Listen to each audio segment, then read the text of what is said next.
Hello বন্ধুরা, আশা করি সবাই ভালো আছেন। আর আপনারা দেখছেন my channel talk of cinema. আর আমি এখন কথা বলবো দি ট্রেন অফ ডেথ মুভিটা নিয়ে।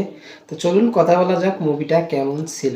তো আমাকে যদি বলেন যে মুভিটা কেমন ছিল, তো আমি এক কথায় বলে দেবো, মুভিটা একদমই বাজে ছিল।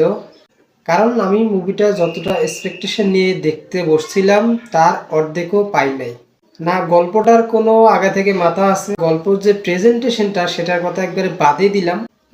পুরো মুভিটা হয়তো বা 1.5 ঘন্টাও না, কিন্তু মুভিটা দেখার সময় আমার এতটাই লেন্থ বেশি মনে হয়েছিল। আমার মনে হচ্ছিল যে আমি 120-30 এপিসোডের একটা কোনো ওয়েব সিরিজ দেখতেছি। কিন্তু মুভিটা মাত্র 1.5 থেকে 2.5 ঘন্টার একটা মুভি।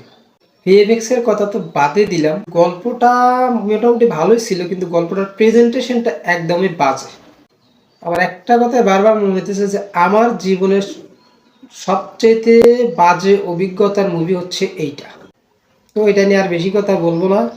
তো আজ এই পর্যন্ত। আশা করি সবাই ভালো থাকবেন। দেখা হবে অন্য কোনো ভিডিওতে। দেন বাই।